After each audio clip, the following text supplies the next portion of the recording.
दोस्तों, हम सब ये जानते हैं कि हमारा मस्तिष्क यानी कि ब्रेन हमारे शरीर का एक अहम हिस्सा है। ये मस्तिष्क हमारे नर्वस सिस्टम को निर्देश देकर सही तरह से काम करवाता है और यही सुनिश्चित करता है कि हम जिंदा हैं और अपनी अपनी जिंदगी को अच्छी तरह से जी रहे हैं। ये दिमाग हमारे शरीर के सारे अनुभूति जैसे देखना, सुनना, स्पर्श करना, घ्राण लेना सभी को अच्छी तरह से नियंत्रित करता है। एक अडल्ट मानव मस्तिष्क का वजन 3.3 पाउंड यानी 1.5 किलोग्राम तक होता है, जिसमें करीब 86 बिलियन से भी ज्यादा स्नायु कोशिकाएं, स्नायु तंतु, साइनेप्सिस और न्यूरॉन्स मौजूद हैं। जैसे कि हम ये कह सकते हैं कि मस्तिष्क एक जीवित रूप से जटिल कंप्यूटर है। तो दोस्तों, एक ऑर्डिनरी दिमाग और एक जीनियस के दिमाग के बीच फर्क ढूंढ निकालने के लिए एक ही उपाय सामने आती है और वो है इंटेलिजेंस। इंटेलिजेंस ये शब्द अपने आप में ही पूरी तरह से कंप्लीट नहीं है जो कि इसका डेफिनेशन दिया जा सके। इंटेलिजेंस को नापने के लिए बहुत सारे उपाय हैं, जैसे कि academic intelligence, social intelligence, emotional intelligence, artistic intelligence. Academic intelligence के आधार पर अगर देखा जाए तो उसमें भी कई सारे भाग हैं, जैसे analytical skill, reading comprehension, problem solving. तो दोस्तों, इन सभी इंटेलिजेंस को जोड़कर एक ऐसा उपाय ढूंढा गया है जो है इंटेलिजेंस कोशेंट यानी IQ। इंटेलिजेंस कोशेंट को मेजर करके कैसे ये बताया जाएगा कि जीनियस कौन है, तभी स्टैफोर्ड यूनिवर्सिटी के एक साइकोलॉजिस्ट लेविस टेरमन ने पहली बार की तरह IQ टेस्ट कैसे किया जाए उसका एक तरकीब ढूंढ निकाला। टेरमन को अपने ऊपर पूरी तरह से भरोसा था जिससे वो जीनियस व्यक्ति को सही तरह खोज सके। इसलिए उन्होंने साल 1920 में कैलिफोर्निया के एक स्कूल के 1500 बच्चों के ऊपर रिसर्च किया जिनका IQ 140 से ज्यादा या उसके आसपास था। ये एक ऐसा प्रोसेस था जिससे बहुत आसान तरीके से मालूम पड़ सके कि जीनियस कौन है। दरअसल उन्हें यह देखना था कि कैसे एक जीनियस बच्चा बाकी बच्चों की भीड़ में से खुद का एक अलग पहचान बना पाता है, और इसलिए उन्होंने अपनी पूरी जिंदगी उस बच्चों को फॉलो करते हुए ही गुजार दी और उनके हर एक सफलता और अचीवमेंट्स को ध्यान रखते हुए उसी के आधार पर एक रिपोर्ट पेश किया गया जिसको जेनेटिक स्टडीज ऑफ जीनियस के नाम से जाना जाता है। तो आखिर टेरमन ने क्या खोज किया? उन्होंने असल में जो देखा, एवरेज इंटेलिजेंस के अंदर जो लोग होते हैं वो अपनी जिंदगी में कुछ बड़ा अचीव करेंगे इस बात की कोई गारंटी नहीं है। और उन्होंने देखा कि कॉन्टेस्ट में भाग लेने वाला हर एक स्टूडेंट पहले सक्सेस के लिए संघर्ष करते थे, जबकि उनकी IQ और टैलेंट के मुताबिक वो और भी कुछ ओवर अचीव कर सकते थे। रिसर्च के चलते इनमें से कुछ स्टूडेंट अपनी कॉलेज की पढ़ाई भी ठीक तरह से खत्म नहीं कर पाए थे और जिनकी IQ 140 के करीब थी। उन्होंने कुछ अलग करने के बजाय अपने IQ को मास्टर डिग्री या और भी हायर स्टडीज करने में लगा दी। उनमें से सिर्फ 2 स्टूडेंट लुइस अल्वारेज और विलियम शॉकले अपने IQ को काफी ज्यादा इस्तेमाल करके फिजिक्स में रिसर्च के दौरान नोबेल प्राइज अचीव की थी। बाकी रिसर्चरों से मिले रिपोर्ट के तहत ये देखने को मिला कि जो लोग 140 IQ लेवल के आसपास थे उन सभी ने आने वाले समय में कोई भी मुश्किल काम को बड़े आसानी से करने का हल ढूंढ निकालने में जुट गए।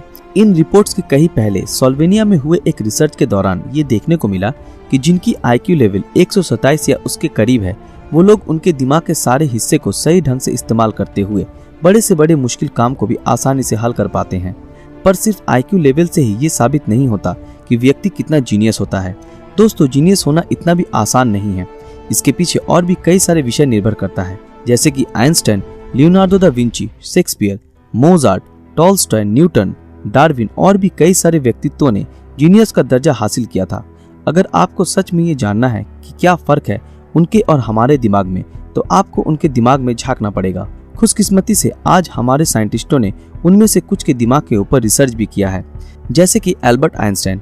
एल्बर्ट आइंस्टाइन जर्मन के रहने वाले एक बहुत ही मशहूर फिजिसिस्ट थे जिन्होंने थ्योरी ऑफ रिलेटिविटी का आविष्कार किया था और जो उस समय के बहुत ही तेज दिमाग वाले इंसानों में से एक थे। जब 18 अप्रैल 1955 में आइंस्टाइन की देहांत हुई, उसी वक्त उनके डॉक्टर थॉमस हार्वे ने उनके पोस्टमार्टम के चलते उनके परिवार वालों की अनुमति के बिना ही उनका दिमाग चुरा लिया था, सिर्फ ये जानने के लिए कि आखिर आइंस्टाइन के दिमाग में ऐसा क्या था जो बाकी इंसानों से उसे अलग करता था। उन्होंने आइंस्टाइन के दिमाग पहले अच्छी तरह से संरक्षित किया, उसके बाद उस दिमाग के हर छोटे से छोटे हिस्से को माइक्रोस्कोप में रखकर गहरी खोज करने लगे और बहुत सारे फोटोग्राफ्स लेकर कई सारे साइंटिस्टों को भेज दी, ऐसा आशा करते हुए कि उनके जीनियस होने के पीछे का राज का खुलासा हो सके। इसके कई साल बाद उस दिमाग से जुड़े कई रहस्य सामने आने लगी, जैसे उनके दिमाग के दोनों हेमिस्फीयर के बीच एक अलग ही तरह का कनेक्शन है जो बहुत ही हल्का है और उनके ब्रेन का लैटरल सल्कस वाला हिस्सा औरों के मुकाबले काफी ज्यादा बड़ा था, जो हमारे मैथमेटिकल और लॉजिकल थॉट्स को मैनिपुलेट करता है। दोस्तों, अगर आज भी आप उनके दिमाग को देखना चाहते हैं तो देख भी सकते हैं, जो कि बहुत अच्छी तरह से न्यूयॉर्क के फिलाडेल्फिया शहर में मटर म्यूजियम में सुरक्षित है। इसी दौरान the book of cracking creativity के ऑथर माइकल मिकोलो ने खुद के रिसर्च के दौरान ये बताया कि जीनियस और आम इंसानों में असली फर्क ये होता है कि जीनियस इंसान हर वक्त ये ढूंढता रहता है कि कैसे सोचा जाए। असल में जीनियस लोग हर एक प्रॉब्लम्स को अलग ही अंदाज से देखते हैं आम इंसानों के मुकाबले। इसका एक महान उदाहरण है लियोनार्डो दा विंची, जो कि आज से करीब 500 साल पहले इटली में रहने वाले एक महान व्यक्ति थे, जिन्होंने एक ही साथ painting, sculpting, architecture, cartography, geology, botany, zoology, music, mathematics और भी कई सारे विषयों के ऊपर माहिर थे। ऐसे ही एक दिन उन्होंने एक खोज के चलते एक छोटी सी घंटी को एक पत्थर के टुकड़े के साथ रस्सी से बांधकर पानी में फेंक दिया। जिसी बीच उन्होंने देखा कि पानी का वेव्स और बेल की साउंड वेव्स के बीच बहुत ही गहरा संबंध है और ये दोनों चीज एक दूसरे से काफी सिमिलर हैं। और उनका उस दिन वाला ये कारनामा आज पूरी तरह से सच माना जाता है, जिसके आधार पर निर्भर होकर आज साइंस ने बहुत सारे इन्वेंशन किए हैं। तो दोस्तों, आपको क्या लगता है कि इंसान के मस्तिष्क का आकार बड़े होने से या फिर उनमें बहुत सारे रिंकल्स होने से जीनियस होता है, या इसके अलावा और भी कारण है जैसे कि IQ या एजुकेशन? अपनी राय हमें कमेंट करके जरूर बताएं। आशा करते हैं आज की हमारी ये वीडियो आप लोगों को पसंद आई हो। अगर आप ऐसी और वीडियो देखना चाहते हो तो हमारे इस चैनल को सब्सक्राइब करके बेल आइकन ऑन कर दें, ताकि जब भी कोई नया वीडियो आए आप तक नोटिफिकेशन पहुंच जाए। अगर ये वीडियो आप लोगों को अच्छा लगा तो इस वीडियो को लाइक, कमेंट और ज्यादा से ज्यादा शेयर जरूर करें। तो मिलते हैं आपके साथ अगले वीडियो में, तब तक के लिए अलविदा।